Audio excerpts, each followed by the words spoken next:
Hey guys, welcome back to the channel. So in the last video we started with the we started with the introduction.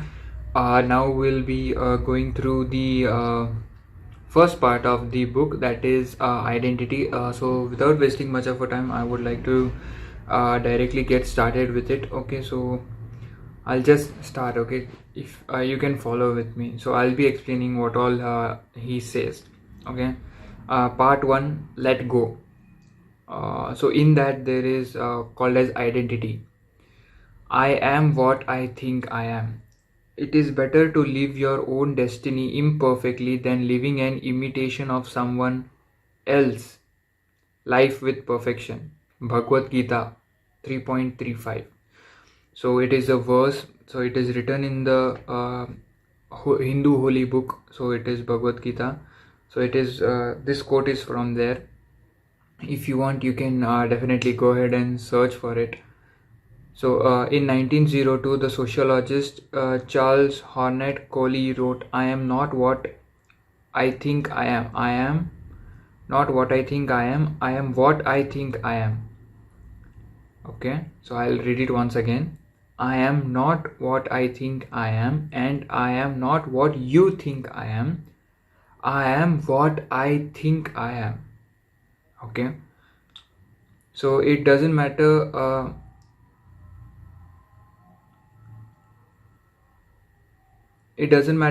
what people think about you.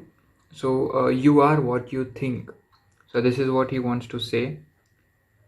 Let that blow your mind for a moment. Okay, your identity is wrapped up in what others think of us, or more accurately, what we think others think of us.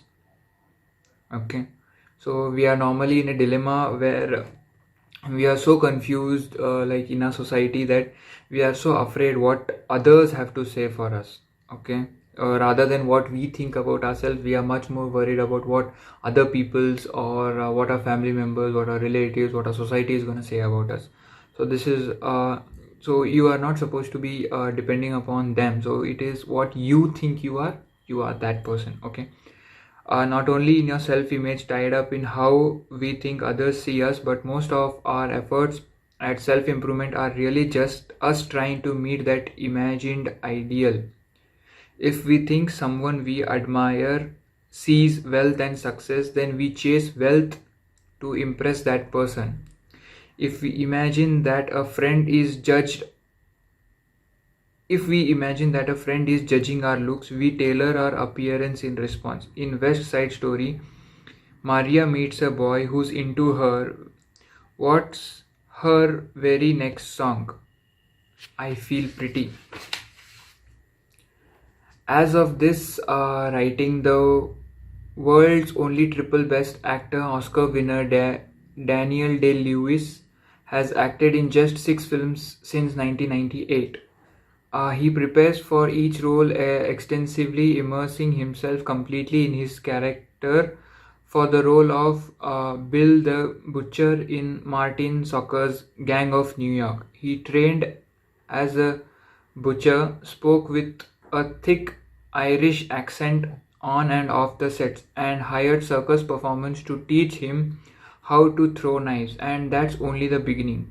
He wrote only authentic he wore only authentic 19th century clothing, and walked around Rome in character, starting argument and fight with stranger. Perhaps thanks to that clothing, he caught pneumonia. Day-Lewis was employing a technique called method acting, which requires the actor to live as much like his character as possible in order to become the role he's playing. This is an incredible skill and art, but often method actors become so absorbed in their character that the role takes on life beyond the stage or screen. I will admit that I went mad, totally mad, Day-Lewis said to the Independent year later. Admitting the role was not so good for my physical or mental health. Unconsciously, we are all method acting to some degree. We have personas we play online, at work, with friends, and at home. These different persons have their benefits. They enable us to make the money that pays our bill, that help us function in a workplace where we don't always feel comfortable. They let us maintain relationships with people we don't really like but need to interact with. But often our identity has so many layers that we lose sight of the real us. If we ever knew who or what that was in the first place, we bring our work role home with us, and we take the role we play with our friends into our romantic life without any conscious control or intention. However, successfully we play our roles, we end up feeling dissatisfied, depressed, unworthy, and unhappy. The I and me, small and vulnerable to begin with, get distorted. We try to live up to what we think others think of us, even at the expense of our values. Rarely, if ever, do we consciously or intentionally or create our own values. We make life choices using the two reflected images of who we might be without really thinking it through. Kohli called this phenomena the looking glass self. We believe in the perception of a preparation of ourselves, and we've lost our real selves as a result. How can we recognize who we are and what makes us happy when we are chasing the distorted reflection of someone else's dream? You might think that the hard party about becoming a monk is letting go of the fun stuff, partying, sex, watching TV, owning things, sleeping in an actual bed. But before I took that step, there was a bigger hurdle I had to overcome: breaking my career choice to my parents. By the time I was wrapping up my final year of college, I had decided I had decided what path I wanted to take. I told my parents I would be turning down the job offers that had come my way. I always joke that as far as my parents were concerned, I had three career options: doctor, lawyer, or failure. There's no better way to tell your parents that everything they did for you was a waste than to become a monk.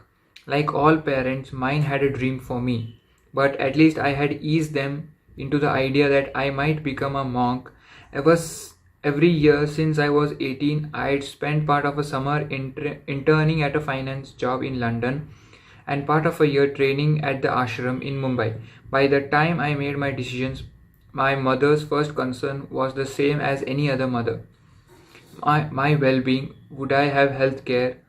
Was seeking enlightenment just a fancy way of saying sitting around all day? Okay. Uh, Even more challenging for my mother was that we were surrounded by friends and family who shared the doctor, lawyer, failure definition of success.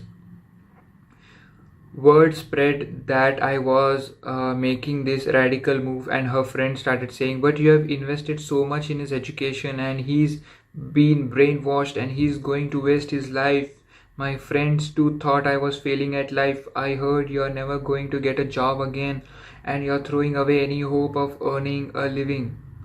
Okay.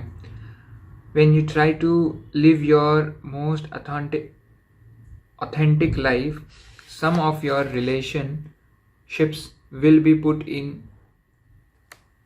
jeopardy. I don't know what it is. Okay. Losing them is a risk worth bearing. Finding a way to keep them in your life is a challenge worth taking on. Luckily, to my development, monk mind, the voice of my parents and their friends were not the most important guidelines I used when making their decisions. Instead, I rely on my own experience. Every year since I was 18, I had tested both lives. I didn't come home from my summer finance jobs feeling anything but hungry for dinner. But every time I left the ashram, I thought that was amazing. I just had the best time of my life. Experimenting with these widely diverse experience, values, and belief systems help me understand my own. The reaction to my choice to become a monk are example of external pressure we all face throughout our lives. Our families, our friends, our society, media, we are surrounded by images and voice telling us who we should be and what we should be. They clamor with opinions and expectations and obligations.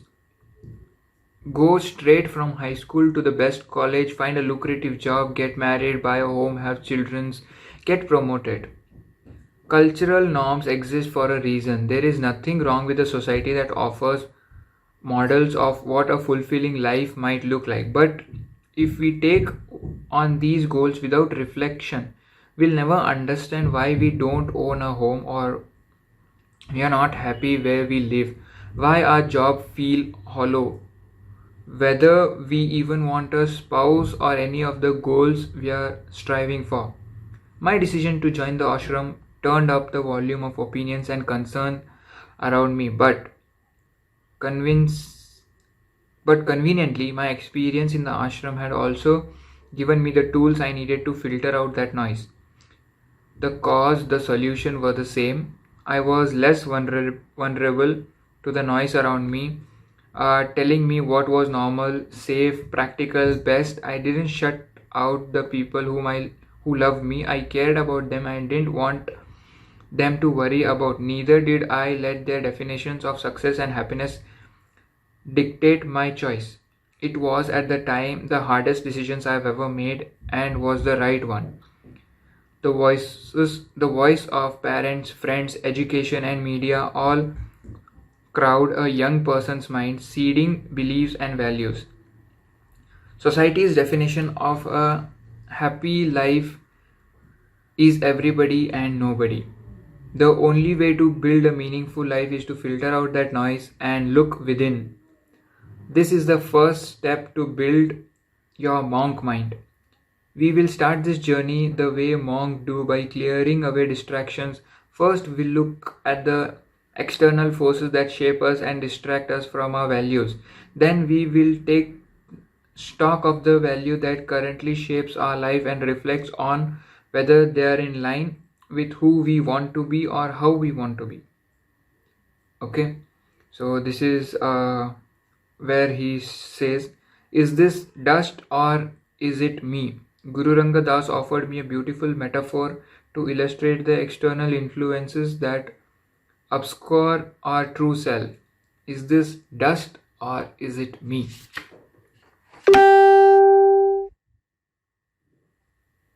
We are in a storeroom lined with unused books and boxes full of artifacts. Unlike the rest of the ashram, which is always tidy and well swept, this place is dusty and draped in cobwebs. The senior monk leads me up to the mirror and says, "What can you see?" Through the thick layer of dust, I can't even see my reflection. I say as much, and the monk nods. Then he wipes the arm of his robe across the glass. A cloud of dust puffs into my face, stinging my eyes and filling my throat. He says, "Your identity is a mirror covered with dust. When you first look in the mirror, the truth about who you are and what your value is obscured. Clearing it may not be pleasant, but only when the dust is gone can you see your true reflection." Very well said. So I would really like to, mark this up for my future things. But this is really valuable, guys. So normally what we think we are is not really, because the day-to-day things that we do are, they somewhere make you feel that you're lost. So I'll give you one best example of mine. So as a child, I was really interested into cars and automobiles. As I grew up, so this, like, I just finished my engineering, but this is a personal experience. When I was in the 7th grade, so I started feeling like, no, yaar, cars, I want to really take up a job, have some good money. Then the focus started shifting from a passion, that is cars, to earning a livelihood at 7th or 8th grade. So many people think, like, when they are in the younger grades, they think like, okay, I want to be an astronaut or I want to be that, but as time passes they completely shift, and they want to take up a normal job, earn some normal livelihood, and they somewhere they leave their smaller child that is hidden inside themselves, and they just let go of their dreams just because your society tells what you want to do and what you have to do. But as quoted over here, it's just a layer of dust, so you can even achieve success in what you're interested about, in what you're passionate about. So this is all what the book is about: finding your true self, finding success in what you're interested in, making up your thoughts, making up your ideas, how to become successful in life, how to take out the noise, like it is he says over here. So this is all this is half of the chapter, because if I complete the whole of the chapter the video will be too lengthy.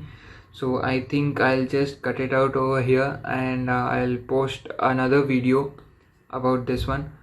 So let's just see what we'll continue in the next video. So yes guys, so if you found the video useful, if you like me explaining and going through the text that is there in the book, so if you like, please share it, like it, share it, subscribe to the channel, and whatever queries you have, please leave it down in the comment box so that I can reply it as soon as possible. Okay, peace.